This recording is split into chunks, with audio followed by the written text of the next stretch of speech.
The crowd roars as Steve Nash re-enters the game with 3:57 left. They've been calling for him. They'll get a chance to see him perhaps one more time as a Sun.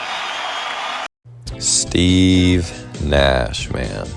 Where does Steve Nash rank amongst the all-time point guards? This is the question I've been asking myself, because there's really two tiers of point guards right now. There are the top dogs, which is Magic and Curry.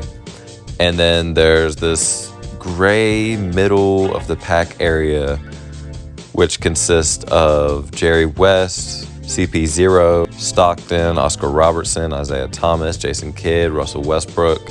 And where do they really rank? Now, first, let's go ahead and talk about Steve Nash. He's an 8-time All-Star, All-NBA first team 3 times, second team twice, and third team twice. He is the assist leader 5 times, back-to-back MVPs. He is one of 12 to do so. He was on the NBA 75th anniversary team. He averaged 14.3 and 8.5 for his career.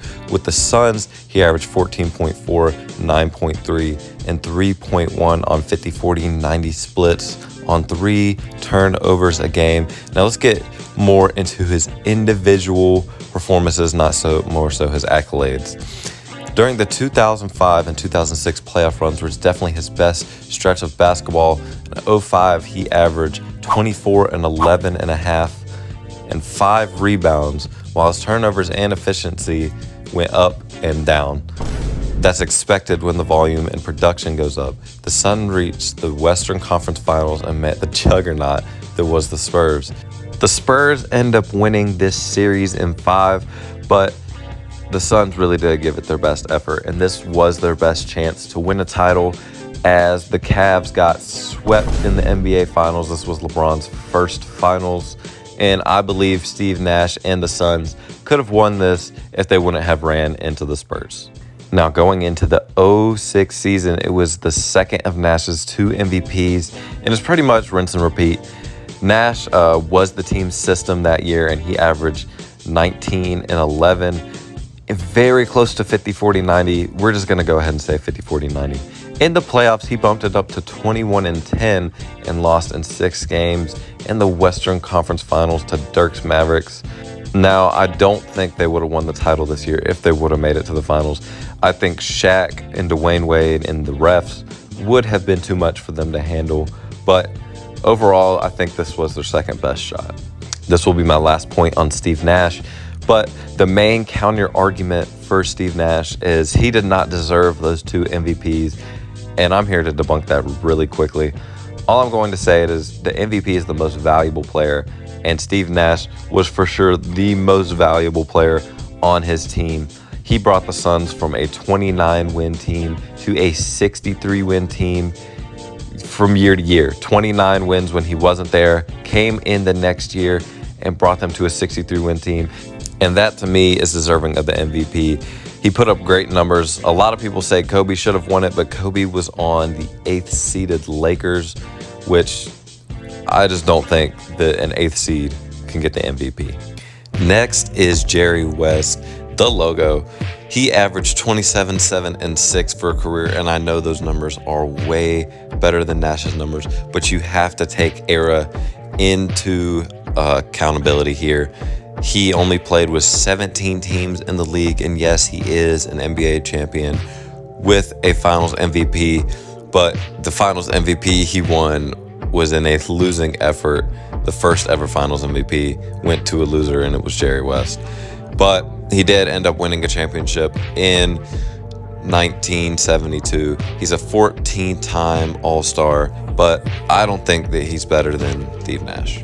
Next is the Big O, and he had a similar career path to Jerry West, 1 NBA championship and 1 MVP. He is an 11-time All-NBA, 12-time All-Star, 6-time assist leader, averaged 26, 8, and 9. And I know we say he had 1 season where he averaged a triple-double, but he was so close for the majority of that run, at one point just being 0.1 away from averaging a triple-double. Oscar Robertson and Jerry West both, in my opinion, have better numbers, and Oscar Robertson is very close in accomplishments, but I'm not sure I can say he's better than Steve Nash considering the era he played in. And I know he can't choose what era he played in, but how can I give him over Steve Nash? He only has one MVP, and there were so many less players in the league back then.